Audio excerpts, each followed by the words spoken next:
Hi everyone, it's Shirley Anderson, and today we are going to continue to interview different members of the placement partner family to continue motivating the recruitment industry, recruiters out there to keep going. Not just recruiters, but anyone who is involved in the recruitment industry as a whole. And that's why we have opted to interview everybody in our team, because everybody would bring a different element, a different message that would resonate differently to the industry itself. So today we have the amazing Natalie Hans. She is the new business developer at Placement Partner and brings a wealth of experience and knowledge and just purity, which I thought we've got to hear.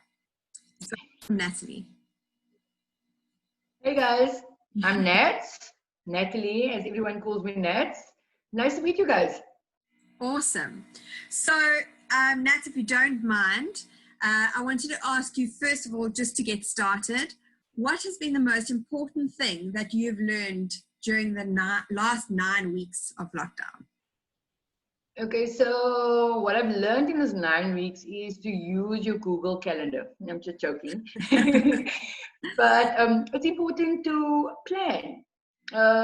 Before going into lockdown, it's become easy just to get up and do everything and become, let's say, too conformed with being at home. You lose track of reality, firstly, and that way you lose track of goals. So what is important is to plan your days.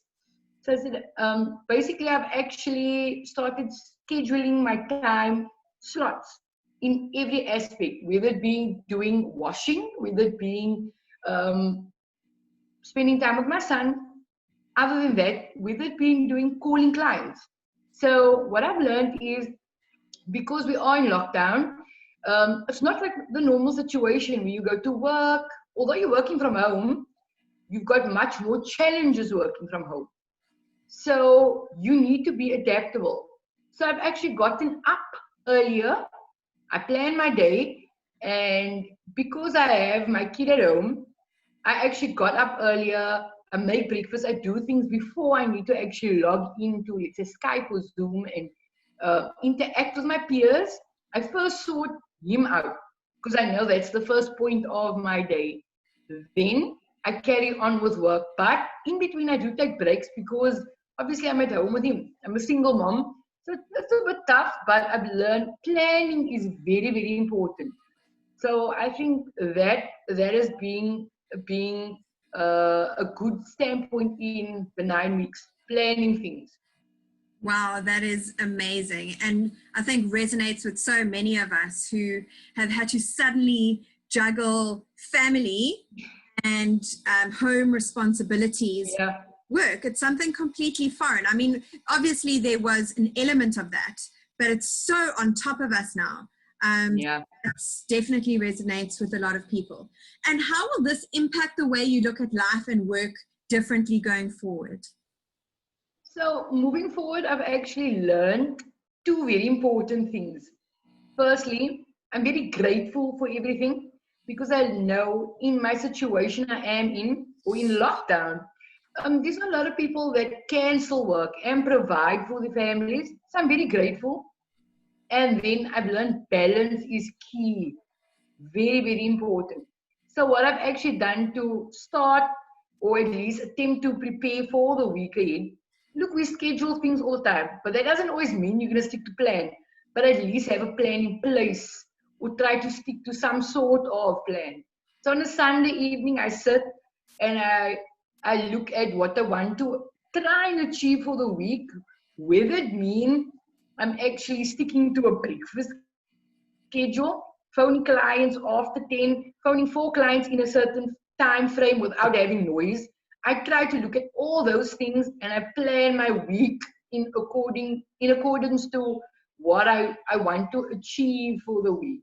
Like I said, it can vary from having a less noisy time of calling clients, and it can vary from having my son, keeping him busy with constructive things. So I try to actually plan my week on a Sunday evening keeping all those factors in play, and obviously trying to stick to plan.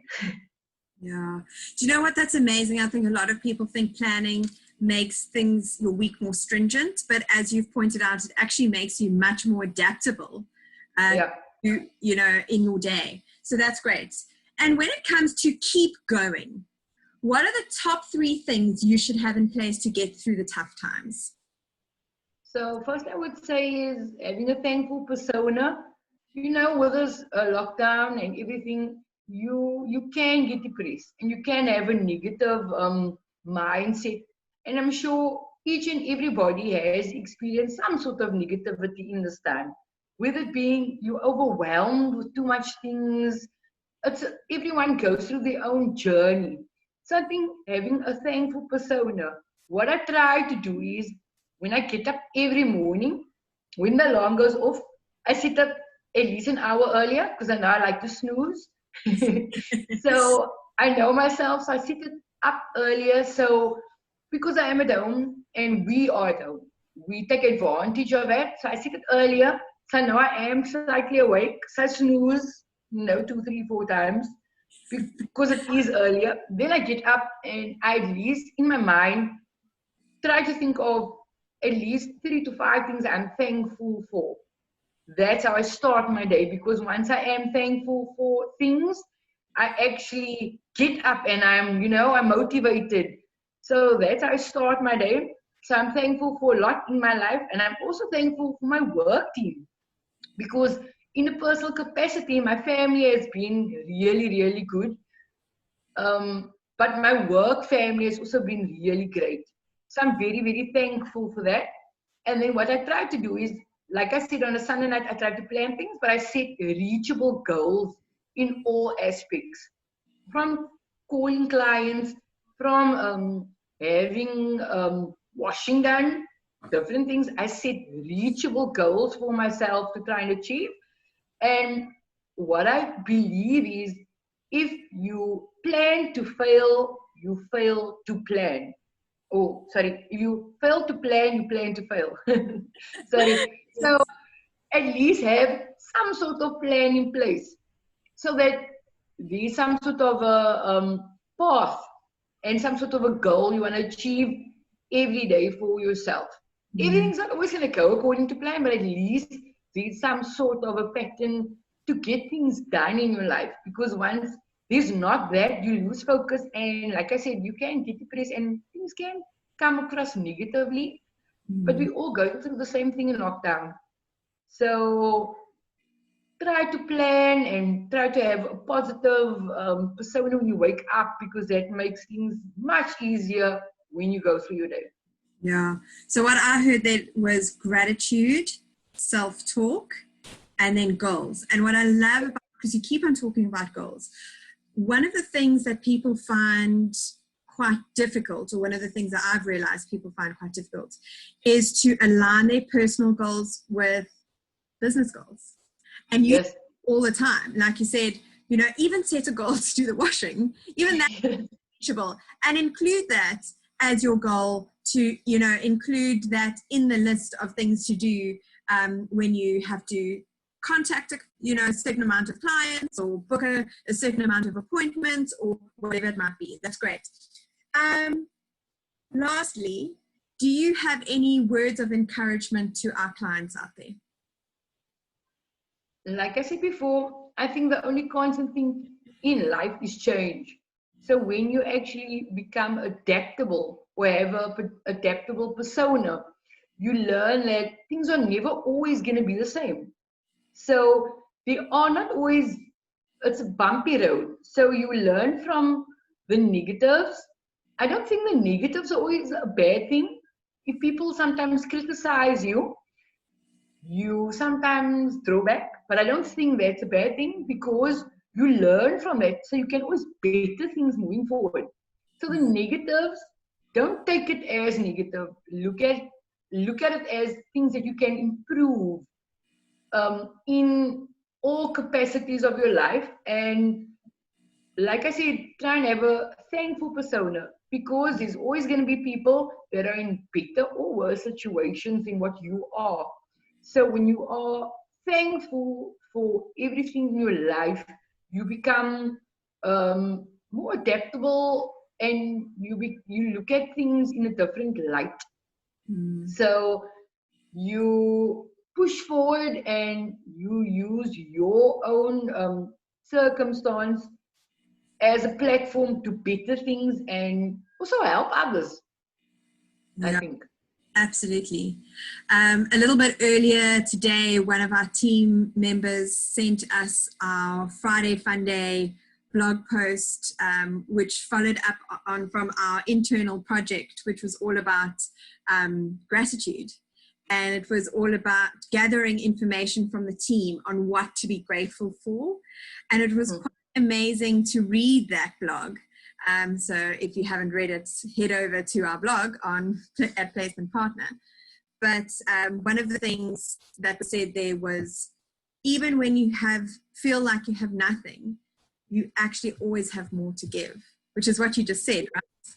So I don't know if that came from you, but yeah, I think what you've told us today around kind of being grateful, using what you have to plan to really maximize that, and really find the balance with all of those opportunities, because that's what they are at the end of the day, has been quite eye-opening for me.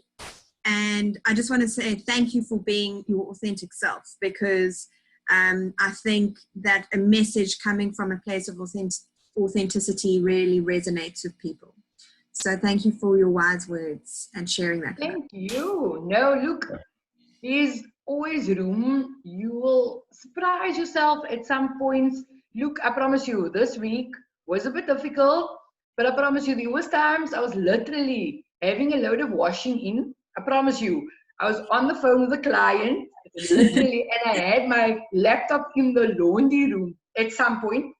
Okay, but the washing machine isn't loud, but I mean, I needed to multitask, but I knew I can get it done, because you'll surprise yourself when you believe that nothing is unreachable.